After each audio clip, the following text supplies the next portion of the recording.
Hello everyone. This video will review some of the feedback that you completed at the beginning of the term. This feedback is linked most closely to this idea of managing conflict, and specifically the idea of negotiating relationships within conflict.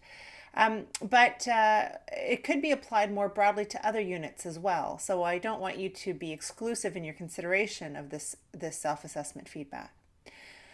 So, what you will find on each of the following sheets is I will talk about a concept that we measured, talk about the implications of that concept, but I also have some data to compare measures to. So you can look across measures and see what the averages are for different groups within that I've studied over the years. So you'll be able to see where your group falls across a variety of groups. So let's get started. I want to start by looking at a concept called negotiation self-efficacy. You might remember the term self-efficacy from your organizational behavior class. Self-efficacy refers to the idea of task-specific confidence. How confident are you that you can do something? And it refers to something very particular. So self-efficacy is not about your general confidence, nor is it about your self-esteem. Self-efficacy is really about are you confident that you can golf, that you can play baseball, ride a bike? Are you confident that you can drive a car? Each of these activities has a different self-efficacy measure. So what we measured in this as part of this self-assessment was negotiation self-efficacy. And the reason we measured negotiation self-efficacy is because I'm interested in giving you some feedback on this idea of how you approach conversations and situations where you have something, either something difficult to discuss or where you have to share resources. So, according to Dr. Albert Bandura, self-efficacy is one's belief in one's ability to succeed in situations. You filled out a series of measures that were either from 1 not at all confident to 5 extremely confident. There are 2 subsets to negotiation self-efficacy. One speaks to integrative self-efficacy. Now, within negotiations, we talk about 2 phases to a negotiation. The first being the part of the negotiation where you need to cooperate, find trade-offs, share information, build a relationship. These are what we call value-creating strategies. The second phase of the negotiation is where you have to persuade the other negotiator that you deserve a fair amount of the resources that are being divided. This is called distributive self-efficacy. So you might be more, and it's also called value claiming. You might be more comfortable with one part of a negotiation over the other. So integrative self-efficacy, this relationship building piece, is more is often more closely linked to the idea of conflict management and managing conflict. Distributive self-efficacy is related to a bit more to more competitive behaviors and claiming value that within the negotiation. So you can see in the chart below at the bottom of this slide that there are averages for Schulich MBAs, for managers, for HRM undergrads, which is your group. You're all grouped together regardless of whether your degree is HRM or not, just because you're taking the HRM course. And then I also have it broken down by male and female. So you'll see that across these groups, there actually isn't a significant difference in integrative self-efficacy. Everybody has similar levels of confidence in their ability to create value. With distributive self-efficacy, we do see less confidence among Schulich MBAs, which is interesting.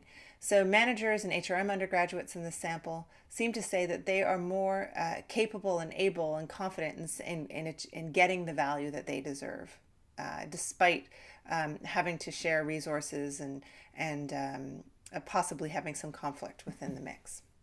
The implications of this are that self-efficacy tends to drive your initial choice of tactics when you're negotiating.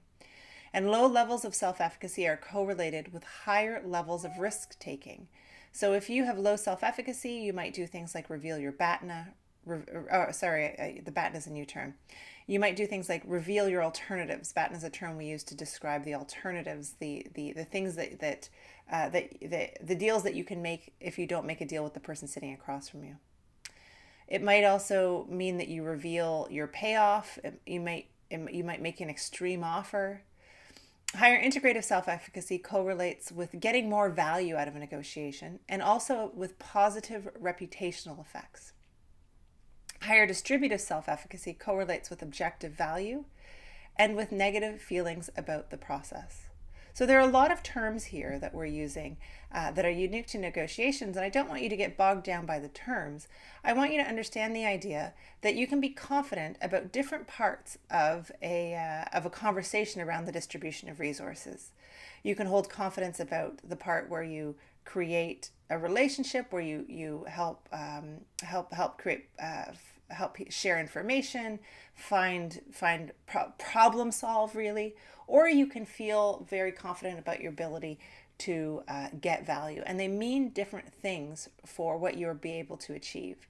So you want to be cautious about if you're higher on distributive self-efficacy, about making sure that you're not damaging your reputation. If you're low on self-efficacy in general, you'll want to make sure that you're not making risky decisions about conflict and giving up things in order to resolve conflict. The next category that we have here is something called implicit negotiation beliefs. Implicit negotiation beliefs is linked to something called goal orientation, which I believe you also would have been exposed to in organizational behavior. Goal orientation is a theory that tells us that people tend to believe one of two things in the world. They believe that skills are either fixed or that you can learn them. So you can think about this leadership class in general. You might approach this leadership class thinking, well, I can't actually learn leadership. Leadership is not something you can learn. It's something you either are a leader or you're not. Well, you might believe the same thing about conflict resolution and about negotiations, that this is either something you can do or you cannot do. We call these your implicit beliefs. So you would have been asked questions such as, how strong is your belief that negotiation skills are malleable versus relatively fixed? 1 is strongly disagree, 5 is strongly agree. So you can see your implicit beliefs here. You are close to the Schulich MBAs, but the managers tend to be much higher on this dimension. So they tend to believe that you can actually learn and develop skills, whereas you are less, you hold that belief less strongly. So this idea of all people can change, even their most basic negotiation skills, your group is kind of in the middle of this one. Well, why is this important? Well, it's important because if you believe that your negotiation skills are malleable, we call this incremental theorists, you're able to capture more of the bargaining surplus, and you're able to come to better solutions than negotiators who believe negotiation attributes are fixed. So if you believe that you can learn the skills of negotiation, you're actually a better negotiator than those who believe that I either am or I am not. Similarly, if you believe that you can learn negotiation skills, if you're an incremental theorist, you enjoy a tremendous performance advantage relative to entity theorists. So it's important to remember, much like leadership, negotiating skills are malleable like clay rather than fixed like plaster. We also measured personality at the beginning of the term. Their personality, again, you would have been exposed to this in your organizational behavior class. The dominant model of personality that we talk about these days is the Big 5 personality measure. This has, we use the acronym, you can see the bullet points on the right-hand side here. We use the acronym OCEAN, OCEAN, sometimes the acronym CANOE, KANOE, depends on whether or not you're Canadian. And that acronym gives you the first letter of all of the attributes in this model. So the attributes are extroversion, agreeableness, conscientiousness, neuroticism, or the converse being emotional stability, and openness to experience. So you can see these in the middle of the diagram, ocean, and you can see the definitions of each of these constructs. And then you'll see what it means to have a high score versus a low score, right? So as an example, if you are open to experiences, this describes whether you're imaginative, whether you work on feelings or actions. And if you have a high score, you're curious, a wide range of interests, and you're independent. If you have a low score, you're more practical, conventional, and you prefer routine, right? Similarly, extroversion is often a very popular one. Extroversion means that you are outgoing, warm, you seek adventure. Often you seek stimulation by interacting with others. A low score would mean that you're a bit more socially withdrawn. You prefer to observe. You prefer smaller groups of people, and you seek relaxation by spending time alone. So left to your own devices, you often prefer to be alone, or to be with few people. All right, so you can review the rest of these according to this diagram, but these are generally the dimensions that we prefer as the dominant model of personality. All right, let's look at the next one. Political skill. Political skill refers to the ability to effectively understand others at work and to use such knowledge to influence others to act in ways that enhance one's personal and/or organizational objectives.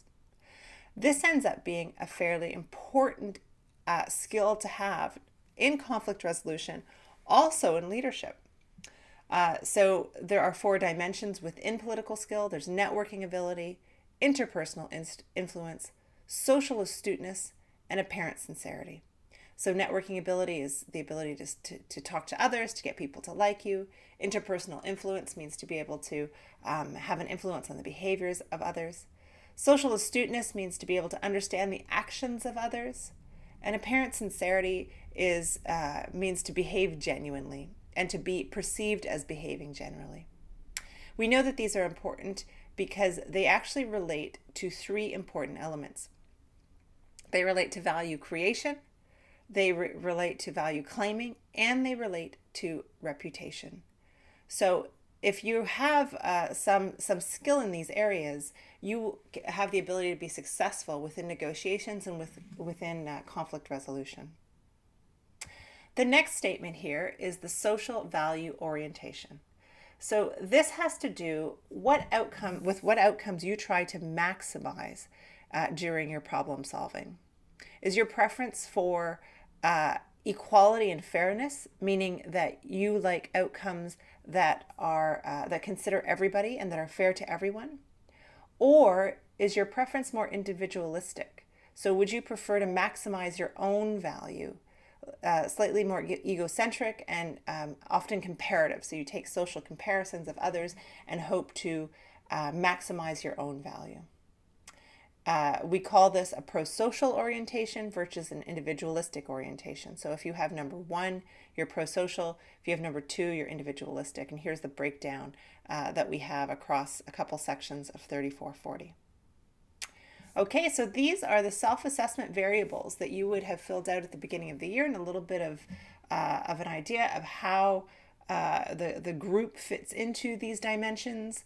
I hope you found this interesting and something to consider. We talked about it again. We talked about it specifically as it relates to negotiations, and more specifically to the subset of negotiations that has to do with conflict management. But you could talk about it in a variety of other ways. You could talk about personality across a number of different situations and derive meaning from it. So it's worth reflecting on what this tells you about yourself, about you as a group of students, and about your beliefs about the world. All right. Thanks for listening. Talk to you soon.